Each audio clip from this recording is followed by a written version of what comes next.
Je suis Célia Sapar, chercheur au laboratoire de glaciologie de l'ULB. Et en ce moment, nous sommes en plein préparatif pour une mission en Antarctique. Donc on part pour 3 mois sur un brise-glace américain, donc en mer de Ross, qui borde l'Antarctique. Et on sera donc 6 Belges à partir, 4 personnes de l'ULB et 2 personnes de l'Université de Liège. Le but de cette mission, c'est d'investiguer les interactions entre l'océan, la mer de glace et l'atmosphère. Et ma mission personnellement, c'est d'étudier les émissions de gaz à effet de serre qui sont associées à la glace de mer, donc à la banquise dans cette région, car on sait qu'il y a pas mal de CO2 et pas mal de méthane qui sont en fait piégés dans cette banquise, et on a envie de savoir d'où vient ce gaz en fait, et qu'est-ce qui va en advenir dans le futur du fait que cette banquise est en train de fondre.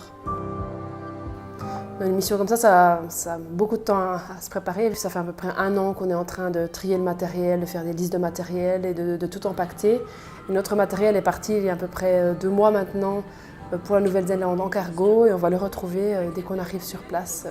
Au niveau de tout ce qu'il faut préparer, évidemment, il faut vraiment penser à tout. Donc, c'est-à-dire tout le matériel qu'on va devoir porter, donc les habits, toutes les choses personnelles, même les médicaments par exemple, parce qu'on part pendant 3 mois sans avoir la chance de pouvoir être sur la Terre. Donc on n'aura plus aucun contact pendant 3 mois et on ne peut pas revenir facilement. Donc il faut vraiment tout prévoir à l'avance et ça demande beaucoup d'organisation. Donc les conditions sur place sont assez rudes parce qu'on part donc pendant l'hiver en Antarctique.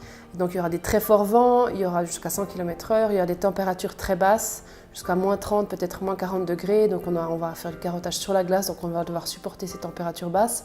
Puis aussi, bien évidemment, il y a l'isolement, il y a le fait qu'on va vivre en autarcie, qu'on n'aura pas moyen de rentrer, qu'on aura très peu de contact avec la famille. Donc ça, c'est pas forcément facile non plus, donc il faut bien se préparer à tout ça.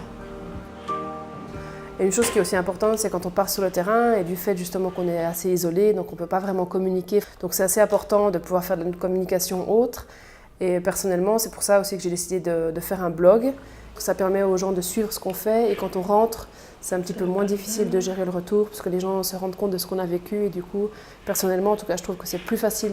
Ce que j'espère vraiment, déjà, c'est que toutes les méthodes vont marcher, et qu'on va avoir des résultats qui seront des résultats assez uniques à pouvoir présenter à la communauté scientifique en rentrant. Donc ça, c'est mon espoir premier. Et puis d'un point de vue personnel, pour moi, ça va être ma 4e longue mission polaire, mais ma première en Antarctique. Donc c'est aussi c'est un rêve pour un glaciologue de pouvoir partir en Antarctique aussi. Donc je pense que c'est vraiment quelque chose qui est aussi humainement très enrichissant.